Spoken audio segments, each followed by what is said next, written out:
This episode of the History Guy is brought to you by Incogni. There certainly have been some extraordinary developments in space and space exploration in 2024.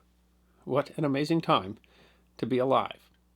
But each new launch and each new discovery builds upon the ones that came before. And for the United States, the journey began on this date, December 6th, 1947, with a spectacular failure. But things that have happened in our space program since on December 6th show us how far we have come and give us a hint about how far we might go. It is history that deserves to be remembered. Well, it's the holiday season, and that means friends and family and, of course, presents, which in the modern era means online shopping. And that puts you at even greater risk that your data could be lost in a data breach. There have been some really crazy data breaches in 2024. They affected me and almost everyone. And one of the risks in a data breach is these data pirates, the shady people who will collect your private information and then sell it to the highest bidder. And that can lead to everything from unsolicited emails and annoying pop-ups to identity theft and online stalking. So this Christmas, give yourself the peace of mind that comes from Incogni. Incogni is a tool that finds those shady places that have collected your information and enforces your right to have the information taken down. You can try to do that yourself, but it can take hours, and if you don't know exactly how to find them and deal with their objections, it might not work anyway. Incogni does all that for you automatically. I've had Incogni for more than a year, and they've removed my data from hundreds of sites, saving me hundreds of hours of work. Many thanks to the good people at Incogni for sponsoring this episode of The History Guy. Use the code The History Guy at incogni.com/The History Guy to get a special offer of 60% off an annual Incogni plan. That's incogni.com/The History Guy. Use the code The History Guy or use the link in the description. Protect your holiday spirit from data pirates. 1957 was an exciting time for Earth sciences owing to the International Geophysical Year, the planned year of international scientific collaboration. The IGY coincided with a period of maximum solar activity and was intended to take advantage of recent advantages in rocketry, radar, and computing. 76 countries participated in the wide range of scientific projects, including the United States and the Soviet Union. While the time was supposedly characterized by scientific cooperation, it played a significant role in an area of scientific competition. The effort by the US and the USSR to achieve superior spaceflight capability, called the space race. In March of 1955, the US committee proposed the idea that the United States could launch a satellite into orbit during the IGY. On July 29, 1955, James Haggerty, the press secretary, announced on behalf of the Eisenhower administration the plan for the U.S. to launch a satellite into orbit in 1957. A NASA monograph notes, without realizing it, Eisenhower fired the starter's gun in the race to launch an Earth satellite. By August, the Soviets had announced that they would launch their own satellite in the near future.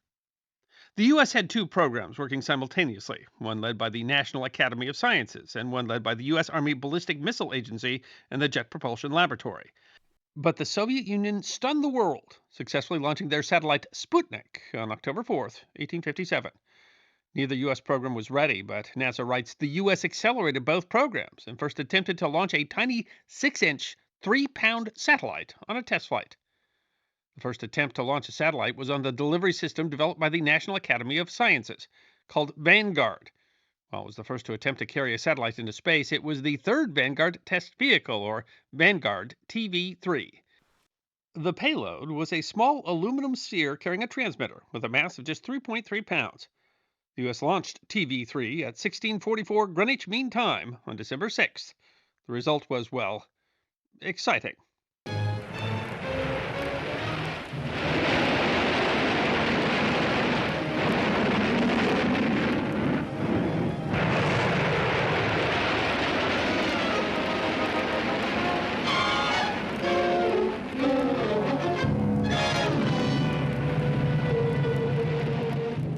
The failure was mocked in the press, who coined terms such as flopnik, kaputnik, oopsnik, dudnik, and stay putnik.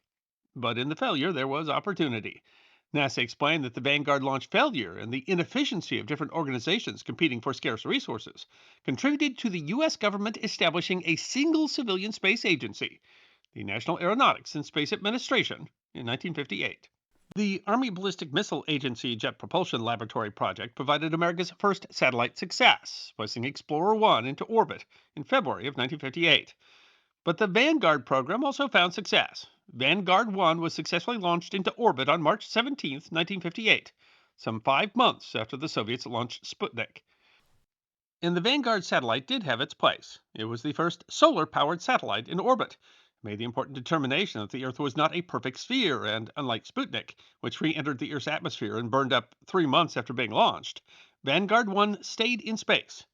It remains the oldest artificial satellite in Earth orbit. NASA opened for business on October 1st, 1958, and among the agency's first missions was to attempt to launch a rocket that could achieve escape velocity to show that it was feasible to reach and study the moon. It proved to be a difficult task, with several failures in the program called Pioneer. One of those occurred on December 6, 1958, exactly 1 year after the failure of Vanguard TV-3. Pioneer 3 was intended to pass by the moon and enter solar orbit. Carried with it a radiation meter, a Geiger counter, as its primary goal was to investigate the nature of a radiation belt surrounding the Earth that had been detected by Explorer. Pioneers 0, 1, and 2 had all failed to reach escape velocity for different reasons. Pioneer 3 was testing a new rocket system, the Juno 2, and hopes were high for success. Launched at 5:45 Greenwich Mean Time, the first stage cut off nearly 4 seconds early due to what NASA calls premature propellant depletion. Again, NASA was unable to escape the Earth's orbit, reaching an altitude of 63,580 miles before plummeting to Earth and burning up. It was the second failure of an American rocket on December 6 in 2 years, but the probe transmitted data for most of its flight, and despite not reaching the moon, it achieved a sizable part of its mission, detecting a second radiation belt. The belts would be named after American space physicist James Van Allen. Again, the Soviets beat the U.S. to it. Their Luna 1 was the first spacecraft to leave Earth's orbit in January of 1959. The Soviets would continue to lead, placing the first man, Yuri Gagarin, into orbit on Vostok 1 in April of 1961. The U.S. was behind. Our manned program, Project Mercury, was still working on suborbital flights. Astronaut Alan Shepard made a suborbital flight in May, followed by Gus Grissom in July. On December 6, 1961, just 4 years after the Vanguard rocket had exploded, President John Kennedy presented Shepard with the NASA Distinguished Service Medal, and in a joint ceremony, he and Gus Grissom were awarded the first astronaut wings for their respective services. In 1965, the U.S. was seeking a first. Following Project Mercury, Project Gemini, also named because it used a two-person capsule, although NASA used the idiosyncratic pronunciation Gemini, was intended to test space endurance, to create a capsule in which astronauts could survive long enough to go to the moon and return. Gemini is generally seen as the program that moved America ahead of the Soviets in the space race. One part of that was a mission in December of 1965 to have two Gemini spacecraft meet and keep stationed together, the first space rendezvous. Part 1 of the mission was the December 4th, 1965 launch of Gemini 7, crewed by astronauts Frank Borman and Jim Lovell. Gemini 7 would be the rendezvous target for Gemini 6A to be launched on December 15th. Gemini 7 would be the first mission to last 2 weeks, and one of its goals was to test a shirt sleeve environment. That is, was the life support system reliable enough to allow the astronauts to work without wearing bulky and hot space suits? There were 45 hours into the mission when NASA allowed Lovell to remove his spacesuit, although Borman was required to wear his, as NASA at first wanted at least one crew member to be suited. On December 6, 1965, 8 years after Vanguard failed to get off the ground, Jim Lovell became the first man in space not to be wearing a spacesuit. Gemini 7 would later successfully rendezvous with Gemini 6A, the two becoming the first spacecraft to be maneuvered with respect to each other by their crews. Gemini 6 approached within 1 foot of Gemini 7. Rendezvous, a major landmark in the history of manned flight. Gemini 7 set the record at the time, spending 14 days in space. Notably, the same day that Lovell took off his suit, December 6th, France successfully launched its second scientific satellite, the FR-1, aboard an American rocket from Vandenberg Air Force Base. The same day, a Soviet unmanned craft, Luna 8, failed in its mission to make a soft landing on the moon, crashing into the lunar surface. The commercial uses of space were already being realized. In April of 1965, the first commercial communication satellite, Intelsat-1, had been launched.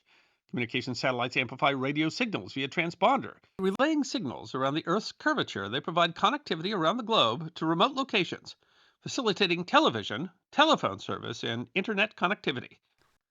The Intelsat network received a significant increase in capabilities with the introduction of Intelsat 5, which could accommodate 15,000 two-way voice circuits and 2 TV channels simultaneously.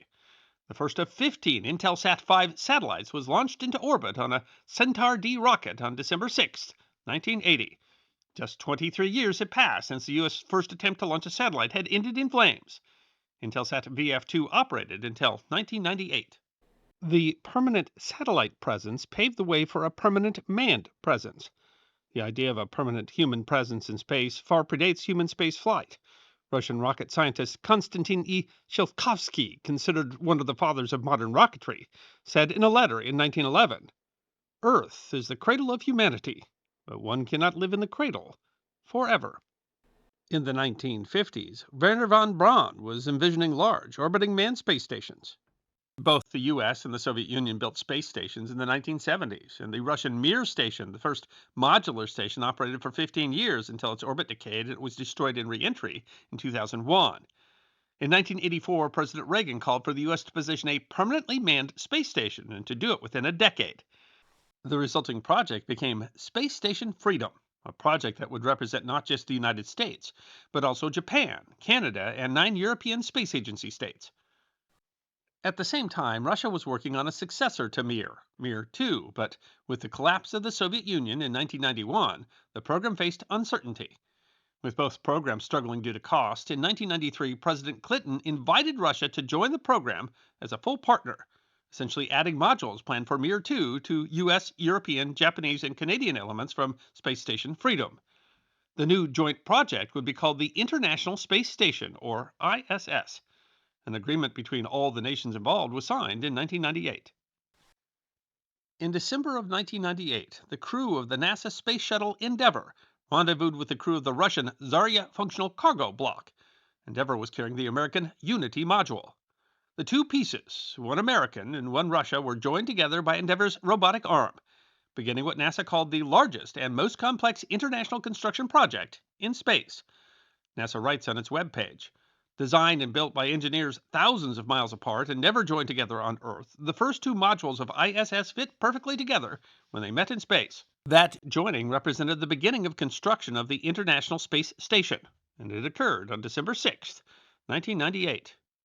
From the failure to launch a 3-pound satellite to joining the 25,600-pound Unity module to the 42,600-pound Zarya module took just 1 year over 4 decades.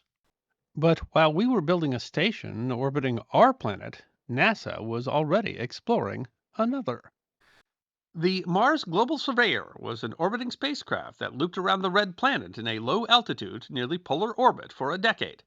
NASA writes, the mission overhauled scientists' understanding of Mars by studying the entire Martian surface, atmosphere, and interior. Among its many missions was a detailed mapping of the surface of Mars.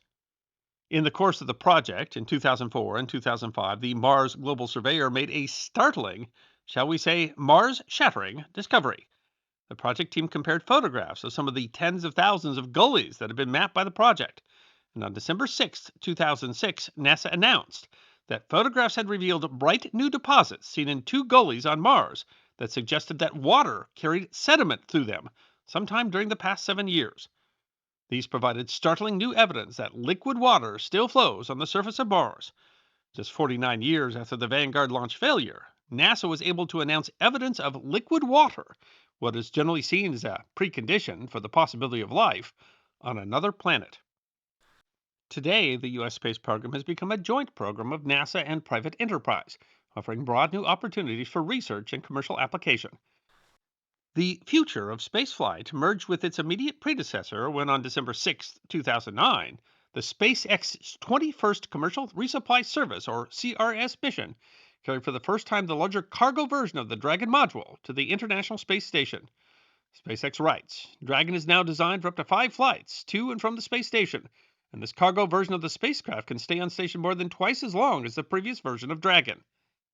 52 years after Vanguard exploded on the launch pad, spaceflight has become a normal event for humanity. The CRS-21 mission marked the 100th successful launch of the Falcon launch vehicle. But despite all the progress, space travel still faces its challenges. Last June, astronauts Sunita Williams and Bruce Wilmore arrived at the International Space Station for a one-week visit in order to test Boeing's new Starliner crew capsule. But the capsule had so many problems that NASA decided that it wasn't safe to bring them home.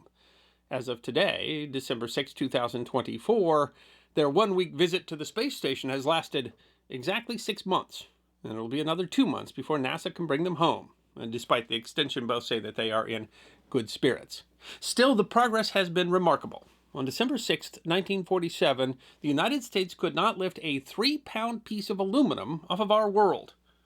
As of December 6, 2021, the NASA Kepler Space Telescope has discovered 4,888 new worlds to explore. I hope you enjoyed watching this episode of The History Guy, and if you did, please feel free to like and subscribe and share The History Guy with your friends. And if you also believe that history deserves to be remembered, then you can support The History Guy as a member on YouTube, a supporter on our community at Locals, or as a patron on Patreon. You can also check out our great merchandise shop, book a special message from The History Guy on Cameo.